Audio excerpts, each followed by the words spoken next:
네, 반갑습니다. 반갑습니다. 네, 오늘은 그 전국적으로 눈이 내린답니다. 다음 월요일이 그 대설이죠.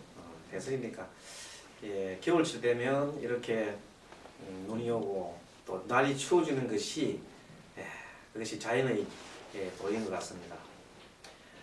오늘은 지난 그 시간에 이어서 용신 공부가 되겠습니다. 용신 공부 중에서도 지난 시간에 우리가 아마 채용에 대해서 공부를 이렇게 했습니다. 이번 시간에도 그 운과 용신과의 관계를 조금 더 살펴보는 그 시간을 갖도록 하겠습니다. 채용이라는 것은 지난번에 얘기했듯이 결국 3대 복신을 말한다고 했죠. 3대 복신이 그 사주의 상에 3대 복신이라는 것이 사주상에 있느냐? 3대 복신은 다시 말씀드리면 식상과 식복, 재성인 제복과 관성인 관복을 3대 복신이라 했습니다. 그것을 또 채용이라고 이름을 한다 그랬습니다. 그래서 이번 시간에는 사례를 좀 보면서 하나의 그 사주를 보고 사례를 보면서 채용과 또 용신의 어떤 그 기본적인 체가 뭐며 또 채용은 뭔지, 체는 뭐고 또 채용은 뭔지 이걸 알아보도록 하겠습니다. 보통 우리가 체라는 것을 얘기를 할 때는 여기 있는 이 채용 자체는 체가 쓰는 용신을 말하고, 체는 주로 여기 밑에 있는 이 월지를 보통 우리가 얘기를 합니다. 월지에 있는 일간과 월지에 있는 관계를 얘기한다 할까요? 그렇게 얘기하면 되겠습니다. 그럼 여기서 미토니까 병화의 관계는 뭘까요? 병화의 관계를 보면 화생토 관계가 되겠네요. 그것이 이 자체가 음이잖아요. 요거는 양이고 음이니까 요거는 상관이 되겠네요. 상관. 네, 그렇습니다. 상관이 되고, 그러면 여기서 이 사주가 우리가 그 여기 있는 채용을 찾아가려고 하면, 채용은 지난번에 얘기할 때 식신상관 또 재성과 관성을 채용하라고 했잖아요. 그런데 이 사주는 우리가 먼저 그 신약한가 심각한가 하는 걸 판단해 보겠습니다. 이 사주가 병화가 이렇게 나와 있고 주변에 다 써볼까요? 요거는 화극금이니까 요것이 정제죠. 정제. 요거는 또 화생토 하니까 이거는 또 상관이 되겠습니다. 상관. 또 화생토, 이것도 상관이네요. 상관이 상당히 많은 사주네요. 그뿐만 아닙니다. 여기도 상관이네요. 화생토. 사실은 이렇게 극단적인 이렇게 상관이 이 많은 사주도 있을 수 있습니다. 그래서 이렇게 사주가 상관이 이렇게 많을 때는 지난번에 그 이제 신강을 할 때 신강이 되려고 그러면 인성과 비급이 많아야 된다고 했는데, 이 사주는 인성은 이 하나밖에 없습니다. 여기가 보면 여기 편인입니다. 편인. 이 편인이 하나 있고 나머지는 전부 다 상관과 이 재성인 이렇게 구성이 되어 있습니다. 그래서 사주가 이거 신약 중에서도 많이 그 신약합니다. 그래서 이것은 그 지난번에 채용으로 말할 때는 3대 복신이라고 했잖아요. 3대 복신을 하니까 채용으로 말할 때는 이 채용은 이 사주 중에서 복신이 어느 정도 많이 몰려 있는 걸 말하거든. 그래서 여기 보면 하나, 둘, 셋, 넷, 5개가 전부 다 상관이 있습니다. 그래서 이 사람은 채용이 뭐냐면 5개나 모여 있는 이것이 식상이라 그러거든요. 그래서 이거는 채용은 상관이다. 식복이더만 식복. 식복이라고 했죠. 예. 그래서 상관인데 이걸 다른 말로 말하면 물론 이름은 상관이지만 묶어서 식복이라고 하거든요. 식상은 식복이라고 합니다. 그래서 채용은 식복이다. 이렇게 보면 돼요. 채용은 식복이다. 채용 3대 복시를 했으니까. 채용은 식복인데 그러면은 이 사주에 채는 뭐냐? 이 채. 아까 채 얘기했죠. 채는 주로 이 어떤 형식으로 구성되어 있는가를 볼 때는 항상 월지를 봅니다. 그래서 월지를 볼 때 이 채는 상관이다 이렇게 얘기합니다. 다시 말하면 이 사주는 복신은 3대 복신인 채용은 식복으로 정하고 이 월지로 볼 때는 월지로 볼 때 이것은 채를 하기 때문에 채는 상관이다. 그렇게 얘기를 요것도 용어의 정리입니다. 참고로 하시면 되겠습니다. 앞으로 사주가 무슨 격을 정할 때 격을 정할 때 그런 전격이나 그 어떤 격국 이름을 정할 때 요런 월지를 가지고 기준을 하는 경우가 있습니다. 또 용신으로 가지고 이렇게 국을 나누는 경우가 있습니다. 그 나중에 이제 이 강의 몇 강의 이후에 보면 그런 강의를 할 겁니다. 그 전에는 참고로 요 체락하는 게 들어놓으면 됩니다. 다시 말씀드리면은 이와 같이 신약 사주는 이 사주에 가장 필요한 것이 뭐겠습니까? 이제 신약 구분했고 채용도 정했고 이제 채도 정했습니다. 그럼 이 사주에 가장 필요한 것은 이 상관이 이렇게 많으면은 결국은 인성이 필요합니다. 그것은 이제 이 동그라미 요렇게만 그려도 알겠죠? 크게 안 그립니다. 요 인성입니다. 인성은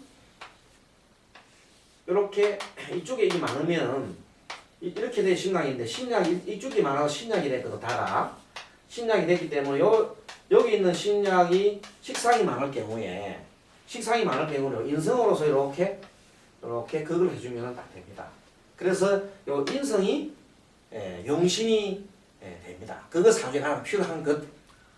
그래서 이 사주 찾아보니까 인성이 천간에는 없습니다. 본래는 천간에 찾아야 되는데 천간에 없으니까 밑에 지지를 보니까 일지에 있거든요. 일지에 있으면 참 좋습니다. 요거는 뭐냐면 이 주변에 이렇게 나를 이렇게 힘을 빼는 것들이 많은데 참 힘 빼잖아요. 힘 빼는 것이 많은데 이것이 요 인이 나를 다 이렇게 힘을 도와주는 것이 얼마나 기쁜지 모릅니다. 근데 그것도 자기 바로 밑에 따뜻한 방석처럼 되었습니다. 그래서 나를 굉장히 이는 병화가 인목을 정말로 기뻐합니다. 그래서 이 병화는 인목을 기뻐하기 때문에 인목을 용신으로서 이렇게 정하게 됩니다. 정하게 되면 일단은 희신으로서는 인목 주변에 전부 다 토밖에 안 보이잖아, 그죠? 그게 이 인목이 외롭고 힘이 없습니다. 이럴 때는 이 인목을 도와주는 수가 필요하게 되어 있습니다. 그래서 이때는 희신이 이 용신을 도와주는 관계에서 목을 용신으로 하고 이 사주에서는 희신을 수로서 씁니다. 그리하고 이 병화는 한신이죠. 한신이면서 사실은 이 신약 사주의 한신은 제2의 용신이라 합니다. 그만큼 이 병화가 또 필요하다는 뜻입니다. 그렇게 해서 이 사주를 이렇게 풀어봤습니다. 다시 말씀드리면 이 사주는 신약 사주요. 채용을 찾아보니까 채용은 식복이더라. 식복신이죠. 식복신이더라. 그리고 채는 상간이다. 이렇게 월지를 봤습니다. 다음에 옆에 있는 이 사주를 보겠습니다. 이쪽으로 한번 와주세요. 이 사주는 어떤 사주인가 한번 보겠습니다. 자, 사주를 맨 먼저 볼 때는 신강한가 신명한가 판단한다 했습니다. 신강한이나 신명을 판단하는 것은 일간을 중심으로 보는 겁니다. 자, 일간을 중심으로서 일간의 편인 여기서 말하는 그 인성이나 그 다음에 비급이 많으면은 50% 이상이 되면은 신강 사주를 합니다. 그래서 이 사주를 가만 뜯어보면까 자, 이 보세요. 옆에 요게 제일 중요한 게 볼 때 일지와 월지를 보라 했거든요. 월지와 일지를 보니까 요것이 이 월지를 득했네요. 수생목이 여기가 정인이잖아요. 정인이니까 월지를 득했습니다. 그리고 세력을 하나, 둘, 세 개 얻었습니다. 우리가 퍼센트로 보면 여기 30%잖아요. 30%의 인성이 여기 뭐 이것도 인성이 편인이고 요거는 같은 비견이네요. 그래서 60% 되기 때문에 이 사주는 일단은 신강으로 봐도 이상이 없겠습니다. 신강합니다. 이 사주는 신강하다. 자, 신강으로 판단하고 나니까 이 사주가 체용이 뭐가 있나? 체용. 3대 복신이 있는가 봅니다. 그래서 3대 복신이 여기 보면 이것도 정인이고 이게 비급이니까 원래 인성과 비급은 복신이 아니잖아요. 복신은 어쨌든 식상, 식복, 제복, 간복이 있어야 되거든요. 그럼 천간에서 보니까 찾아지지가 않아요. 그죠? 그래서 밑에 지지를 이렇게 좀 살펴봐야 되겠습니다. 보니까 여기 있는 신금이 하나 보이고 여기 있는 토가 두 개 딱 보입니다. 그래서 체형을 보통 볼 때 그 사주의 지지에 있을 때 어떻게 개수를 이렇게 보거든요. 개수도 보고 세력도 보는데 여기서는 두 개가 이렇게 여기 좀 강합니다. 아무래도 그래도 요거는 한 개지만 뭐 두 개가 이렇게 술토가 이렇게 있어가지고 일단 굳이 따져주자면 체형을 따져주자면 제복신이 좀 강할 것 같습니다. 체형은 제복이다. 제복이다.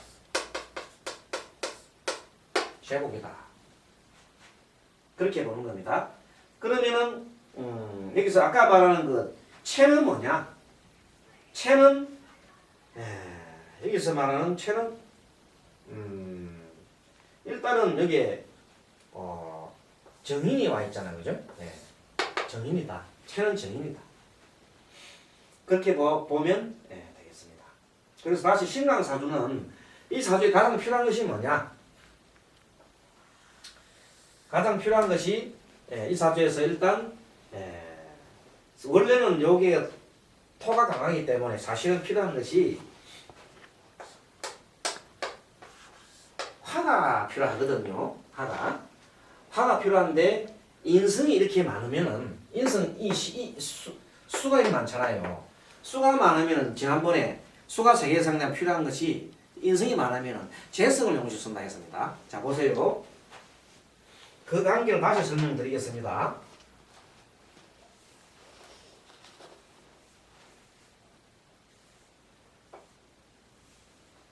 자, 많다는 말은 숫자가 3개 이상이 됐습니다. 3개 이상.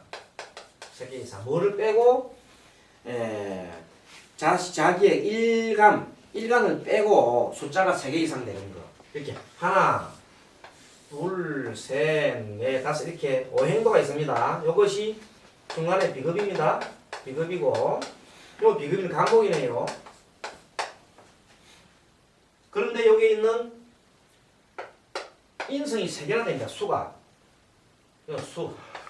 요거는 화가 되죠. 여기는 토가 되고 금이 되고.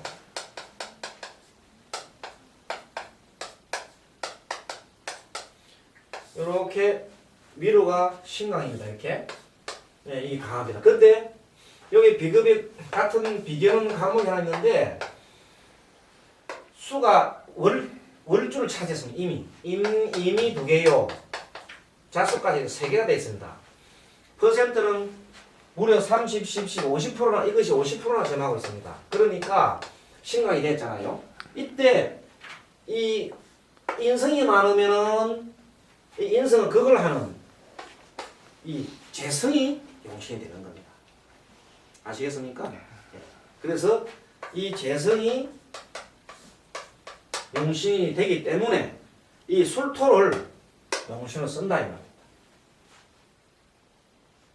술토를 용신으로 쓰고 보니 물론 술은 두 개지만 술이 하나는 연지에 있고 하나는 시지에서가 조금 멀리 떨어져 있네요. 용신이 좀 일단 가까이서 좀 멀리 떨어져 있기 아쉽습니다. 하지만 어쩔 수 없이 써야 되는데 이 용신 상태가 옆에 있는 신금이 오히려 간목이 있어가지고 목곡토 당하고 여기 있는 토가 금을 생해주니까 토생금 당하니까 이 두 개의 토가 지금 약합니다. 이렇게 약할 때는 약한 것을 도와주는 화를 희신으로 쓰게 되어 있습니다. 그래서 용신은 재성으로 보고 재로 보고 즉 여기서는 토가 되겠네요. 희신은 이 용신을 도와주는 겁니다. 도와주는 것은 식상으로 보는 겁니다. 화. 예. 그래 보면 화생토에서 뭐 어느 정도 그 사주가 구성이 이렇게 됩니다. 그러면 뭐 여기서 하나 더 해볼까요? 용신을 그걸 하는 것이 기신이 됐습니다. 그러면 여기서는 기신은 뭐냐면 목이 되겠죠. 목곡토. 또 희신을 그걸 하는 것이 뭐냐 수가 됩니다. 이 수는 기신이라고 이렇게 이름을 정합니다. 여기 기신과 희신 또 용신과 희신 기신과 여기는 구신입니다. 구신. 여기에 대해서는 다음에 또 특별한 시간을 배정해서 강의를 할 계획입니다. 자, 이렇게 해서 두 문제를 살펴봤습니다. 그래서 이 경우 다시 이쪽으로 보세요. 이쪽으로 보시면은 이 경우는 신약 사주가 되면서 극히 신약 사주가 됐습니다. 이게 병이 뭐냐면 요것이 병입니다. 이게 상관이 이것이 너무 많다. 상관이 하나, 둘, 셋, 넷, 5개 됐다. 상관이 5개 됐으니까 여기 상관이 5개다. 자, 이렇게 병이 되면은 뭘로 용신을 쓰느냐? 인성으로 용신을 썼다. 이렇게 됩니다. 인성 쓰고. 재성이 만약에 5개 이상이다. 3개 이상이다. 재성이 이렇게 많으면은 요 목 비급으로 용신을 쓰게 됩니다. 이렇게. 지난번에 강의 한번 했습니다만 요건 자꾸 들어봐야 됩니다. 다시. 신약 하면은 요 갑과 비급과 인성이 약해서 신약이 되면은 주로 어떤 경우냐면 이 사주처럼 사례 사주처럼 여기는 식상이 강해요.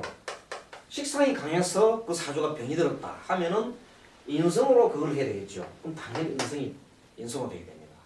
또 여기처럼 이 사주 다른 사주에서 다루겠습니다만은 재성이 이렇게 많다 3개 이상 나면은 비급으로 이렇게 용신을 쓰면 됩니다. 그 다음에 이번에 거꾸로 그 신작한 원인이 이 관성이 많습니다. 관성이 이 관성을 다른 말로 통틀어서 살이란 말을 쓰는 살이란 말을 쓸 때 이 관성이 아주 많게 되면 용신을 뭘로 쓰냐 하면은 이 식상으로 써서 그걸 하는 게 아니고 식상으로 써서 그걸 이렇게 쓰는 게 아니고 요 수로서 인석으로서 요 금을 싹 이렇게 빼내는 걸로 씁니다. 통관능신을 쓴다. 설계한 통관능신 용신을 쓰는 겁니다. 그래서 인성을 용신을 쓰게 되는 겁니다. 요것이 많을 때 식상이 많을 때도 요 비급이 많을 때도 요 식상으로 용신 쓴다 했잖아요. 이렇게 요것이 많으면 이렇게 힘을 뺀다 그랬잖아요. 이런 관계입니다. 다시 정리해드리면은 차근차근 정리해드리면 자 먼저 신강사주. 신강사주는 비급이나 인성이 많은 경우 말합니다. 그 중에서 인성이 많으면은 신강수도 인성이 많을 경우에 마지막 정리입니다. 3개 이상 될 때는 이것이 인성이 많으면은 재성으로 용시를 쓴다. 비급이 많으면은 식상으로 설기를 시킨다. 자, 그 다음에 신약입니다. 신약 사주에 식상이 많으면은 인성으로 쓴다. 재성이 많으면은 비급으로 용시를 쓴다. 관성이 많으면은 인성으로 통관을 한다. 큰 원칙입니다. 물론 여기서 물론 예외 사항은 있습니다만은 요것이 큰 틀은 이렇게 알아두시면 다음에 용신 공부할 때 많이 도움이 됩니다. 자, 이렇게 해서 문제 두 문제를 풀고 자, 또 이제 문제 하나를 또 우리가 이렇게 써놔놓고 또 공부를 하겠습니다. 자,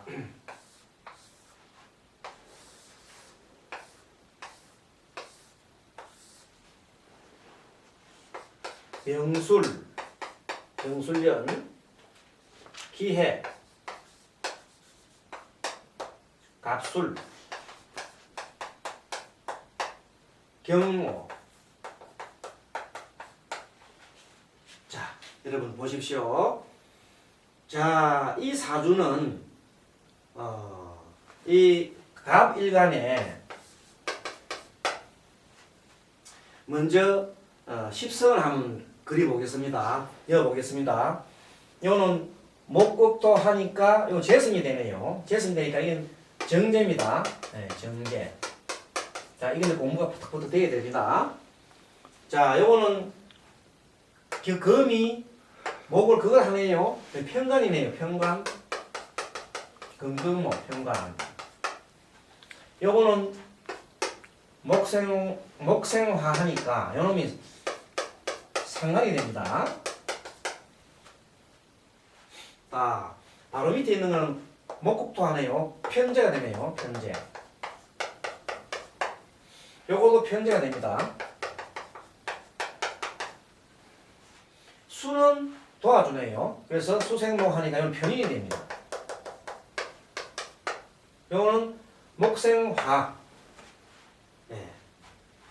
죄송합니다. 이거는 식신. 여기 상관.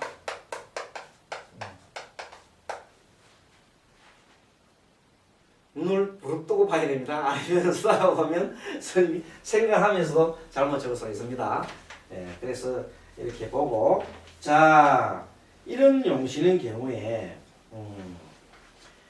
이게서 아까 말한 이번 공부에는 체와 체용과 체를 배운다 그랬기 때문에 체용이 뭘까요? 3대 복신. 자, 찾아봅니다. 아, 보니까 가장 숫자가 많고 천간에 이렇게 드러나 있는 것이 보니까 자, 여기는 정제도 하나 있고 식진도 있고 편관도 그렇습니다. 이렇게 되면 사주가 나를 도와주는 게 편인이 하나밖에 없잖아요. 나를 도와주는 원령은 득했으나 원리치는 득했으나 세력을 얻지 못하면 신약이라 했잖아요. 이거 30%밖에 안 되잖아요. 나머지는 전부 다 힘을 빼는 것밖에 없어요. 그렇게 신약이죠. 이 사주는 신약이다. 신약인 근거는 원령은 득했으나 세력을 얻지 못했기 때문입니다. 신약인 근거는 원령은 득했으나 세력을 얻지 못했다. 세력이라는 것은 이 편인이나 여기 말하는 비급을 이렇게 비급이 세계상 얻어야 되는데 그것이 얻지 못했다. 자, 그렇다면 여기서 체용이 뭘까? 체용은 3대 복신. 3대 복신 중에 가장 주 복신 찾는 거예요. 여기 보면 3대 복신이 자, 천간에 식복도 있고 제복도 있고 관복도 있습니다. 이렇게 많을 때 도대체 무엇을 보고 이거는 복신을 정해야 될 것인가? 그거는 지난번에 이때 복신을 정할 때 일단 숫자도 재보고 그 3대 복신 중에 개수도 보고 그 다음에 3대 복신의 힘, 뿌리가 있는가를 보도록 했습니다. 옆에서 도와주는 게 있는가 보겠어요. 그래서 판단해 봅니다. 자, 우리가 먼저 식복이잖아요. 식복을 한번 볼까요? 식복이 딱 보니까 이 사주에 하나밖에 안 보입니다. 현재 개수가 하나밖에 안 보여요. 한 개. 그러고 화생토 당해가지고 이 화가 토를 생해주고 나니까 화가 힘이 빠집니다. 또 옆에도 화생토를 해서 힘이 빠집니다. 그래서 이게 힘이 많이 없다. 그렇게 판단했습니다. 이번에 먼저 관성을 볼까요? 관성은 밑에서 화가 이렇게 극을 하고 있어요. 옆에가 또 이렇게 편자가 있어가지고 이 관성도 그렇게 힘이 강하지는 못하다. 그러면 나머지가 제복인데 제복을 보니까 밑에 수가 있어가지고 좀 재미는 없습니다만은 옆에서 화가 도와주네요. 화생토하고 있네요. 또 여기 갑이 이렇게 극을 하는 관계가 아니고 합을 하는 관계네요. 각기 합토로 하는 관계네요. 또 밑에 토가 있어요. 그래서 개수도 3개나 되고 힘도 그렇게 약하지 않다. 그래서 이 사주는 재성이 강한 사주다 이 말입니다. 식복이 강한 사주로서 채용은 재성이다. 제복이다 이렇게 보는 겁니다. 채용은 가장 그 사주에 복신 중에 힘 있는 걸 말하는 겁니다. 이 사주는 제복이 있다 이렇게 판단하면 돼요. 제복은 있다. 만약에 운에서 인성운이나 비급운이 오면 제복이 발복하겠다 이 말입니다. 돈을 많이 벌겠다 이 말입니다. 쉽게 말하면 간단하게 말씀드리면.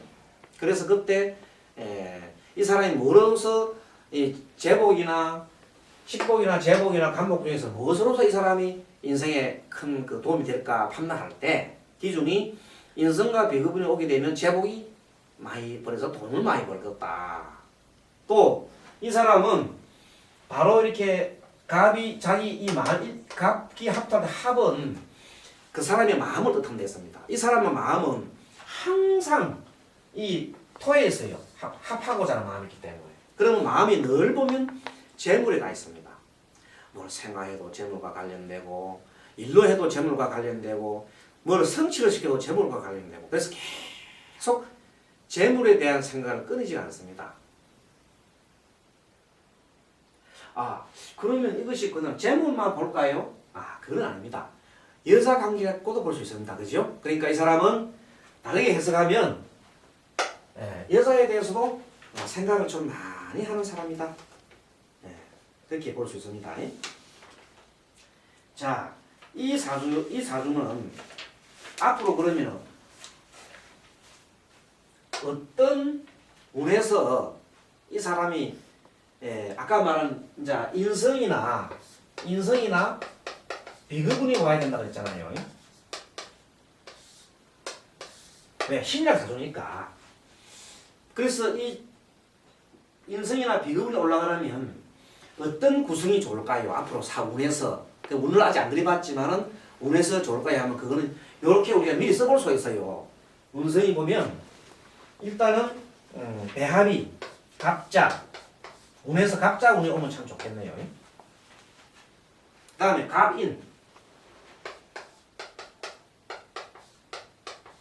이런 운이 오면 좋습니다. 그 근거로서 갑자 운이 오게 되면 요 자가 밑으로 들어가면은 이 갑의 뿌리가 되잖아요. 그래서 이 자수 운이 오면 이게 수가 들어오면 목의 뿌리가 될 수 있으니 목으로 볼 때는 인수가 되니까 좋고요. 또 갑이 들어가면 여기서 화생토 해서 좋고 또 여기 있는 갑목이 2대1로 이 금을 또 서로가 견제할 수 있으니 좋고 그래서 이 사주는 갑자 운이 오면 참 좋습니다. 또 갑인 운이 와도 좋습니다. 갑인. 그래서 사주를 먼저 딱 사주를 우리가 먼저 알아놓고 난 다음에 신강 신약을 판단하고 채용을 정하고 난 다음에 용신을 정했잖아요. 이때 용신은 뭐가 되냐면 인성이 되잖아요. 그죠? 인성이 되는데 인성은 여기 수잖아요. 수. 그래서 이때는 수가 용신이 되잖아요. 그거는 수밖에 없어요. 위에는 쓸 수가 없잖아요. 신약 사주에서는 인성과 비급을 써야 되는데 이거는 비급이 사주에 안 보이고 또 인성을 먼저 써야 되잖아. 인성은 지지에 이렇게 뚜렷하게 나와 있으니까 수를 용신으로 쓰면 됩니다. 그런데 이 수가 양쪽에 토가 이렇게 공격을 하고 있어요. 이렇게 토가 양쪽에서 공격을 하고 있으면 이 토를 극을 해주는 것이 필요합니다. 그래서 이 토를 극을 해주는 것이 희신으로 씁니다. 그래서 희신은 목이 됩니다. 목이 희시다. 요걸 잘 보십시오. 왜 목을 희시로 쓰느냐?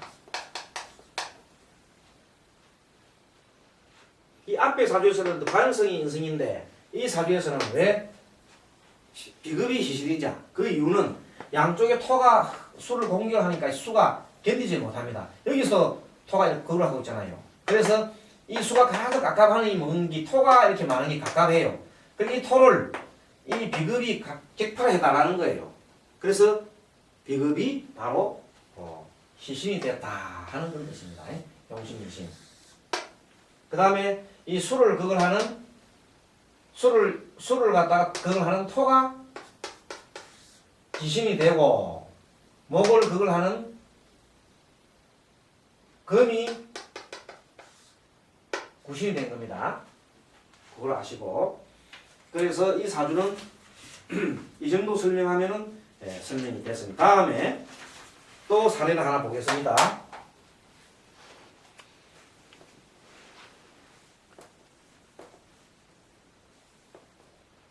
자, 이번 사례를 이렇게 보십시오.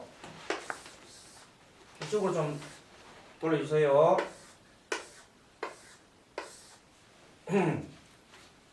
네, 이번 사주는 개해, 또 개해, 병진, 갑오. 자, 이 사주 아까 여기 이제 공부한 내용 다시 설명해 놓은 겁니다. 자, 이 사주를 가만 보니까 사주가 신강한가 신강한가 먼저 판단해야 됩니다. 그래서 이번 시간이 좀 많이 지났나요? 조금 있다가 다시 그러면은 강의를 하도록 하겠습니다. 자, 이만 강의하고 다음 시간에 이어서 하겠습니다. 잠시 쉬다 하겠습니다.